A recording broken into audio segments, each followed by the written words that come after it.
पिता पुत्र एवं पवित्र आत्मा नाम रे आमेन। समस्त प्रभु जीशु नाम रे पुणी थे जीसस गॉस्पेल यूट्यूब चैनल को हार्दिक अभिनंदन सह स्वागत करे। आसतु मोर प्रिय भाई मैंने आज आम साधारण कालर त्रित्रिंश रविवार पदार्पण करियछु। आज प्रथम पठन दानिएल 12 अध्याय 1 ରୁ 3 पद एवं द्वितीय पठन हिब्रू 10 अध्याय 11 ରୁ 14 एवं 18 पद। आज सुसमाचार साधु मार्क 13 अध्याय 24 ରୁ 32 पद पर्यंत। आज मुख्य प्रसंग रही मोर प्रिय माने आपण माने समस्त जानती थंबनेल देखा पाउथिबे मनुष्य पुत्रंक आगमन। प्रिय प्रभु को लोक माने एही आगमन कहले समस्ते भय करती एथिपाई कि जीशुंकर आगमन समय सूर्य अंधकार हेब, नक्षत्र माला स्खलित हेबे एवं एमिति जे भयंकर भयंकर समय घटिबो बोलिके प्रचार करू बा जहा धर्मशास्त्र बाइबल रे कहा जाए। किंतु प्रभु जे आगमन करती आमे समस्ते सावधान हेबा, जागृत रहिबा, अनंदनीय पापरे नुहे आमे पुण्य रहिबा। सेतिपाई प्रभु आमान को यह विषय नहीं के आह्वान करती, कारण तांकर आगमन एहिपरि हबो। प्रथम तिमोथी 4 अध्याय 14 पदर से प्रकाश करती, तुमे माने प्रभु जीशु ख्रीष्टंकर आगमन पर्यंत धर्म विधि पालन करी निष्कलंक व अनिंदनीय होई रुह। प्रभु जहाँ इच्छा करती, कारण तांकर आगमन समय निष्कलंक अनिंदनीय होई रहिबा पाई। एवं प्रथम पितर 5 ରୁ 4 पदरे एपर लिखा अछि, सेतिरे प्रधान पालक प्रकाशित हेबा समय तुमे माने गौरवरे अक्षय मुकुट पाइब। जे आमानकर प्रधान पालक जीशु ख्रीष्ट से जेते बेले प्रकाशित हेबे से समय समस्त व्यक्ति जो माने कि सत्यता, न्याय एवं पवित्रता, अनंदनीय निष्कलंक होई रहतिबे सेमानको पाए अक्षय मुकुट से प्रदान करिबे। Hallelujah, praise the Lord.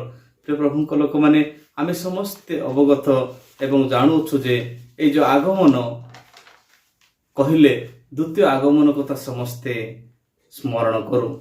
प्रथम आगमन आपण मानक निकटरे मु जणाई देबी।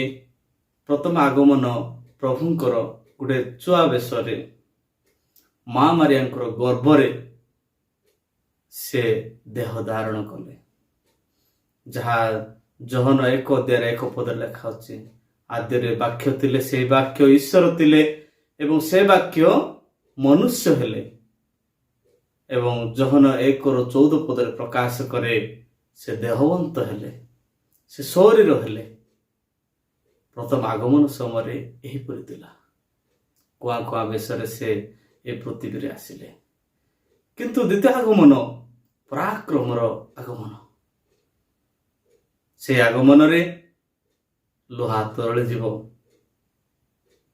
एवं से आगमन समय भयंकर भयंकर चिन्ह गुड़ाक देखा जीवो, जहाँ आपण माने बाइबल रे देखा पाउछंती। प्रथम थेसलोनिके 5 अध्याय 2 पदरे से प्रकाश करे प्रभुंकर आगमन किपरि हेबो ताइटे से प्रकाश करे। कारण रात्रि रो चोर आसिला परि प्रभुंकर दिन आसीबो, एहा तुंबे माने उत्तम रूपे जानो। Hallelujah, praise the Lord. मोर प्रिय माने गोटे चोर परि आसीबो प्रभुंकर आगमन। तेबे आमे केमिति प्रस्तुत हेबार अछि? पाप स्वीकार, परस्पर आमानकर स्नेह प्रेम, सत्यता, न्याय, धर्म, यह ही आम मानक पाए सत्य ही मुक्ति देव बा प्रभु को साक्षात करने सौभाग्य पाइबा। एवं आपण माने देखंती से ताहांकर आगमन नहंकर आगमन परि हेबो बोली कि धर्मशास्त्र बाइबल प्रकाश करे। माथ्यू 24 अध्याय 37 ପଦରେ ସେ ପ୍ରକାଶ କରେ ନହଙ୍କ ସମୟରେ ଯେ ପ୍ରକାର ଘଟିଥିଲା ମନୁଷ୍ୟ ପୁତ୍ରଙ୍କର ଆଗମନ ସମୟରେ ସେ ପ୍ରକାର ଘଟିବ ଏଠାରେ ସେ ପ୍ରକାଶ କରନ୍ତି। ନହଙ୍କ ସମୟରେ ଯୋଉପରିକି ଲୋକମାନେ ଯାହା 24 ଅଧ୍ୟାୟରେ 38-39 ପଦରେ ଦେଖିବେ ଲୋକମାନେ ଭୋଜି ଦେବାରେ ଭୋଜି ଖାଇବାରେ ଆମୋଦ ପ୍ରମୋଦ ଭୋଗ ବିଳାସରେ ସେମାନେ ରହିଥିଲେ। ଯୋଉ ପର୍ଯ୍ୟନ୍ତ ସେମାନଙ୍କ ପାଖକୁ ସେ ପାଣି ବସାଇ ନ ନେବା ପର୍ଯ୍ୟନ୍ତ ସେମାନେ ଭୋଗ ବିଳାସ କରୁଥିଲେ। ହଠାତ୍ ସେହି ଦିନଟି ଆଗମନ ହେବ। ଏବଂ ଆଉ ଗୋଟେ ବିଷୟ ସେ କହନ୍ତି ଯେ ତାଙ୍କର ଆଗମନ ସମୟରେ ପ୍ରବକ୍ତା ଦାନିଏଲ ଆଜିର ପ୍ରଥମ ପଠନରେ ସେ ପ୍ରକାଶ କରନ୍ତି।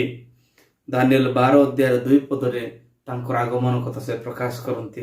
ପୃଥିବୀର ଧୂଳିରେ ଯେଉଁମାନେ ଶୟନ କରନ୍ତି ସେମାନଙ୍କ ମଧ୍ୟରୁ ଅନେକ ଜାଗି ଉଠିବେ, କେତେକ ଅନନ୍ତ କାଳ ଅନନ୍ତ ଜୀବନ ଓ କେତେକ ଲଜ୍ଜା ଓ ଅନନ୍ତ ଅବଜ୍ଞା ଭୋଗ କରିବା ପାଇଁ ଉଠିବେ। ହାଲେଲୁୟା। ମୋର ପ୍ରିୟମାନେ, ପ୍ରଭୁଙ୍କର ଲୋକମାନେ, ଆମେ ଜାଣିବାକୁ ପାଉଛୁ ଯେ ଈଶ୍ୱରଙ୍କର ବାକ୍ୟ ଆମମାନଙ୍କୁ କହୁଛି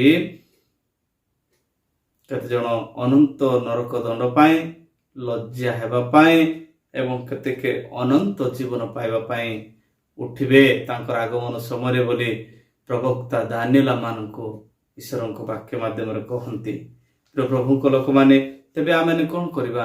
ପ୍ରଭୁ ଯୀଶୁ ଆଗମନ କରନ୍ତି, ତେବେ ଆମେ ନିଜକୁ ପ୍ରସ୍ତୁତ କରିବା, ପରିବାରକୁ ପ୍ରସ୍ତୁତ କରିବା, ଆମମାନଙ୍କର ସମସ୍ତ ମନ ପ୍ରାଣକୁ ପ୍ରଭୁଙ୍କ ସକାଶେ ପ୍ରସ୍ତୁତ ହୋଇଥିବା ଜଗିବା।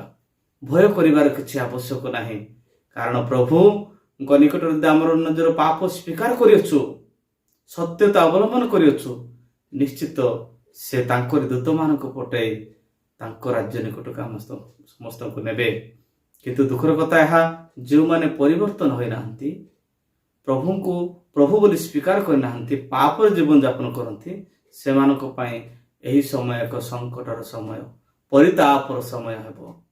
ଏଣୁକରି ଆମେ ପ୍ରଭୁଙ୍କଠାରେ ବିଶ୍ୱାସ କରୁଛୁ, ନିଶ୍ଚିତ ଆଶା ଓ ବିଶ୍ୱାସ କରିଅଛୁ। ଜହନ 14 ଅଧ୍ୟାୟ 1-3 ପଦରେ କହିଲା ଭଳି ସେ ତାଙ୍କ ରାଜ୍ୟ ନିକଟକୁ ନେବେ। ସେ ଆମ ସମସ୍ତଙ୍କ ପାଇଁ ଗୋଟେ ଗୋଟେ କୋଠରୀ ନିର୍ମାଣ କରିଛନ୍ତି, କାରଣ ପିତାଙ୍କ ନିକଟରେ ଅନେକ ବାସସ୍ଥାନ ଅଛି। ସେହି ବାସସ୍ଥାନକୁ ଆମ ସମସ୍ତଙ୍କୁ ନେଇଯିବେ।